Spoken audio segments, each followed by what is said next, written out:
friends, good morning everyone. Welcome back to learn eco with fun. आज के इस video में हम लोग पढ़ेंगे एग्रीकल्चर सेक्टर के बारे में, जो डिफरेंट 5 ईयर्स प्लान्स के अंतर्गत डेवलप हुआ है। तो एग्रीकल्चर के सामने एग्रीकल्चर हमारे देश के एग्रीकल्चर की मुख्य फीचर्स क्या है, उसके सामने कौन सी प्रॉब्लम्स है और क्या क्या पॉलिसीज़ लाया गया है ताकि अपने एग्रीकल्चर को आगे बढ़ाया जा सके। तो फर्स्ट हमारा है फीचर्स। इसकी विशेषता क्या है, एग्रीकल्चर इन इंडियन इकोनॉमी की विशेषता क्या है।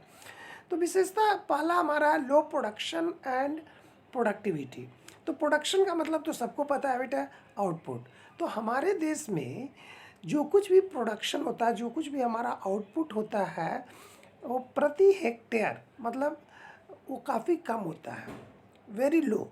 अगर हम लोग तुलना करते हैं डेवलप्ड कंट्रीज से, तो जहाँ पर 1 हेक्टेयर लैंड्स में 100 केजी का प्रोडक्शन हो रहा है, तो अपने देश में केवल 60 केजी का ही प्रोडक्शन हो पाता है। तो इस प्रकार से ये बतलाता है कि अपने देश में लो प्रोडक्शन है। तो प्रोडक्टिविटी का लो होने का कारण क्या है, दूसरा प्रोडक्शन का लो होने का कारण क्या है, तो कहता है कि किसानों के की जो प्रोडक्टिविटी है, काम करने की जो क्षमता है, वह कम है। वो लोग बहुत ज़्यादा एडुकेटेड नहीं है। दूसरी तरफ हमारे यहाँ का जो सॉइल है, उसका हम लोग प्रॉपर वे में यूटिलाइज नहीं कर पा रहे हैं, जिसके कारण उसकी प्रोडक्टिविटी कम हो जाती है। दूसरा है बेटा हमारा सबसिस्टेंस फार्मिंग। हमारे देश में पॉपुलेशन जो है काफ़ी तेज़ी से बढ़ रहा है।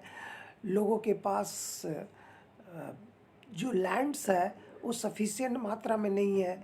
जो भी लैंड है उसका साइज़ भी छोटा है, जिसके कारण उस पर प्रोडक्शन का काम तो हो रहा है, लेकिन मार्केट में बेचने के लिए नहीं, मतलब सरप्लस प्रोडक्शन पॉसिबल नहीं है। तो सबसिस्टेंस फार्मिंग का हुआ कि जो कुछ भी फार्मिंग किया जा रहा है वो सेल्फ कंजम्पशन के लिए किया जा रहा है, अपने आप उसे उपभोग करने के लिए किया जा रहा है। ठीक है। तीसरा जो है बेटा डिसगाइज्ड अनएम्प्लॉयमेंट। तो आप लोगों को पता है पहले से ही, disguised unemployment refers a situation in which more people are engaged in compare to required people. तो हमारे यहाँ पॉपुलेशन जो है तेज़ी से बढ़ रहा है। तो पॉपुलेशन तेज़ी से बढ़ने के कारण सभी लोगों को इंडस्ट्रियल सेक्टर में या फिर सर्विस सेक्टर में जॉब नहीं मिल पाता है, जिसके कारण पुनः वो अपने ट्रेडिशनल जो उनका एग्रीकल्चरल सिस्टम है उसी में इम्प्लॉयड हो जाते हैं। तो जिसके कारण एग्रीकल्चर सेक्टर में बहुत ज़्यादा मात्रा में डिसगाइज्ड अनएम्प्लॉयमेंट भी पाया जाता है। इसी जगह तुम ये भी कह सकते हो कि इसमें सीजनल अनएम्प्लॉयमेंट भी रहता है। गर्मी के दिनों में irrigation lack of water, they are not capable to irrigate their land. तो सिंचाई की सुविधा नहीं है, तो बहुत सारे लोग अनएम्प्लॉयड भी है, बैठे रहते हैं। नेक्स्ट है बेटा स्मॉल लैंड होल्डिंग्स। मैक्सिमम किसानों के पास छोटे छोटे टुकड़ों में खेत है, जिसके कारण वहाँ पर न्यू टेक्नोलॉजी को इम्प्लीमेंट कर पाना संभव नहीं है। इवन उनके पास कैपिटल का भी अभाव है। तो हमने फर्स्ट पॉइंट में ही देखा था कि लो प्रोडक्शन एंड प्रोडक्टिविटी। तो ऐसे लैंड्स में लो प्रोडक्शन और लो प्रोडक्टिविटी अगर रहेगी तो उनका सेविंग भी नहीं होगा और हमारा प्रोडक्शन भी नहीं बढ़ेगा। नेक्स्ट पॉइंट है बेटा प्रिमेटिव और बैकवर्ड टेक्नोलॉजी। हमारे देश में अधिकतर किसान क्या है बेटा, पुअर है। तो पॉवर्टी के कारण वे न्यू टेक्नोलॉजी को इम्प्लीमेंट करने में सक्षम नहीं है। दूसरा, वो हाईली क्वालिफाइड भी नहीं है। तो वो ट्रेडिशनल टेक्नोलॉजी को यूज करते हैं, पुराने तकनीक को उपयोग में लाते हैं। और ये जो हमारा तकनीक है आज के डेट में क्या हो चुका है, काफ़ी पिछड़ चुका है, बैकवर्ड टेक्नोलॉजी है, जिसके कारण हमारा लो प्रोडक्शन एंड प्रोडक्टिविटी भी होता है। नेक्स्ट है बेटा लैंडलॉर्ड टेनेंट कॉन्फ्लिक्ट्स। तो लैंडलॉर्ड्स के पास मैक्सिमम लैंड्स है, टेनेंट्स जो उसमें काम करते हैं वो लोग हैं।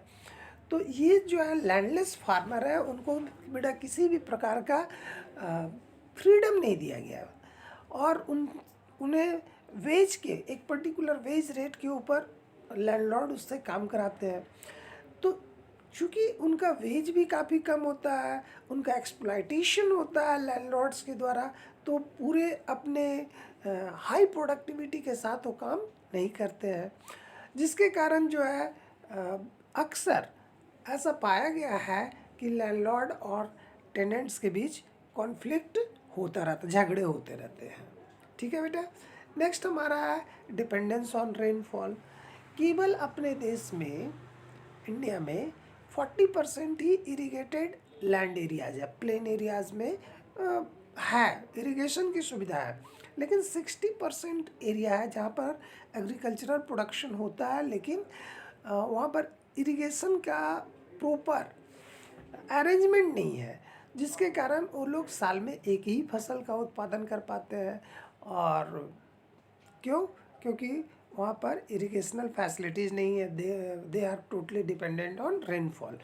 तो अगर रेनफॉल सही समय पर आया तो प्रोडक्शन बेटर होगा, और सही समय पर नहीं आया तो प्रोडक्शन नहीं होगा, ड्रॉट्स हो जाएगा। कभी कभी हैवी रेन होता है तो फ्लड भी आ जाते हैं, जिसके कारण भी प्रोडक्टिविटी आउटपुट जो है काफ़ी लो हो जाता है। तो it indicates that lack of irrigational facilities, the farmers are dependents on rainfall. Next है बेटा मल्टीप्लिसिटी ऑफ क्रॉप्स। तो मल्टीप्लिसिटी ऑफ क्रॉप्स का मतलब क्या हो गया कि एक ही खेत से विभिन्न प्रकार के फसलों का उत्पादन करना। तो नो डाउट अपने यहाँ कुछ ऐसे एरियाज़ हैं जहाँ पर मास स्केल में एक ही लैंड से बहुत प्रकार का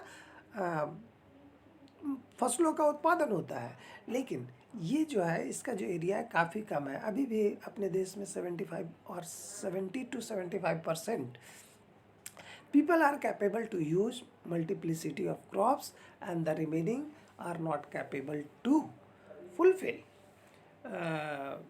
the demands of their country, क्योंकि वहाँ पर डिफरेंट क्रॉप्स का प्रोडक्शन पॉसिबल नहीं है। तो ये तो था हमारा features of agriculture in Indian economy. अब हम लोग चलते हैं कि importance of agriculture in the Indian economy. इतना ज़्यादा महत्व, इतना ज़्यादा मतलब इम्पोर्टेंस एग्रीकल्चर को अपने इंडियन इकोनॉमी में क्यों दिया गया है? तो सबसे पहला पॉइंट होता है कंट्रीब्यूशन टू जीडीपी। और आप लोगों को पता है कि GDP is equal to gross domestic product, और डोमेस्टिक प्रोडक्ट का मतलब होता है production is done within the country. Is it clear? So contribution to GDP कहने का मतलब हुआ कि प्राइमरी सेक्टर का जो सबसे इम्पॉर्टेंट पार्ट है वो है एग्रीकल्चर। तो ये एग्रीकल्चर जहाँ पर सरप्लस प्रोडक्शन होता है उसको एक्सपोर्ट कर दिया जाता है, जिसके कारण जो है हमारा जो नेशनल इनकम का जो फॉर्मेशन होता है वो बढ़ जाता है। तो आज भी नियरली ऐसा माना जा रहा है कि 17% GDP is always generated from agriculture. Second है बेटा सप्लाई ऑफ वेज गुड्स। तो वेज गुड्स कहने का मतलब हो गया इंडस्ट्रियल गुड्स। तो ये जो है कहता है क्या बेटा कि रॉ मटेरियल, इंडस्ट्रीज़ को क्या करता है बेटा, रॉ मटेरियल प्रोवाइड करता है।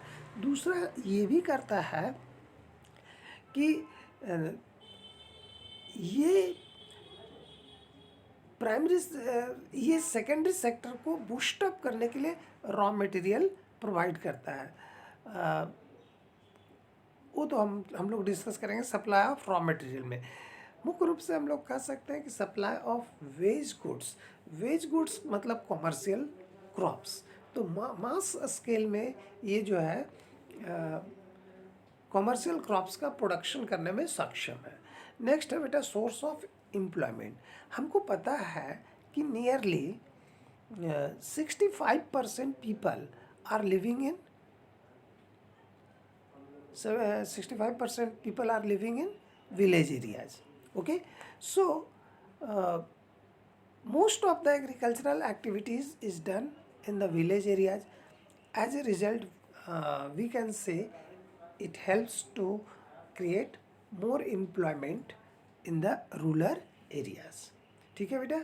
नेक्स्ट है बेटा सप्लाई ऑफ रॉ मटेरियल। तो सप्लाई ऑफ रॉ मटेरियल में हम लोग बोलेंगे कि जूट इंडस्ट्रीज़ है, शुगर इंडस्ट्रीज़ है, टेक्सटाइल इंडस्ट्रीज़ है।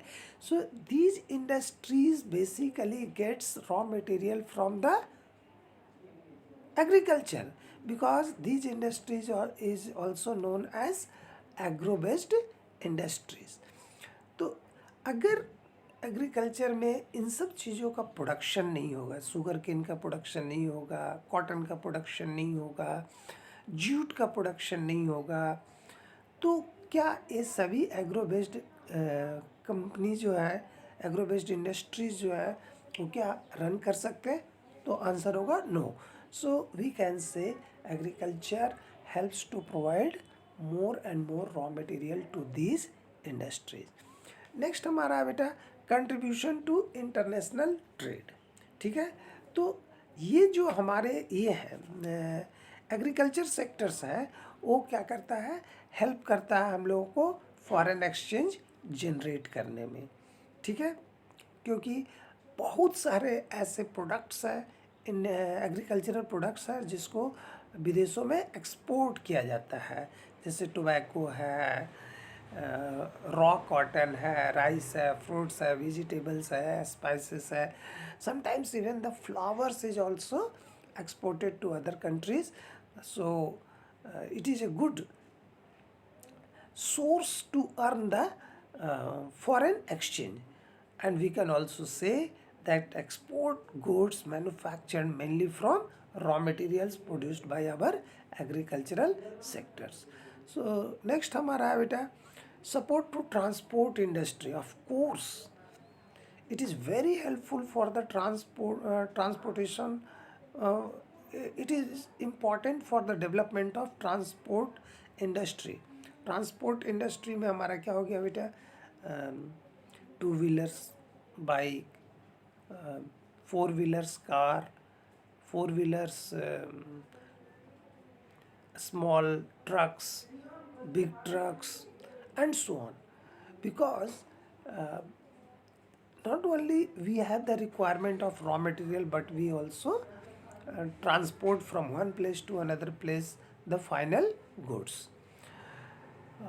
As a result, agriculture sector has the requirement of more and more transports.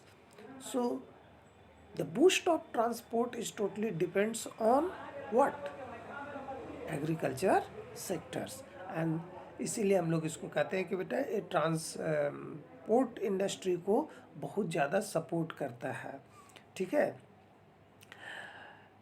Even ऐसा भी तुमने देखा होगा कि जो भी गुड्स हमारा एक्सपोर्ट होगा तो वो कहाँ जाएगा, विदेशों में जाएगा. तो उसके लिए क्या चाहिए बेटा, उसको कैरी करने के लिए ट्रांसपोर्ट चाहिए. ठीक है, थैंक यू.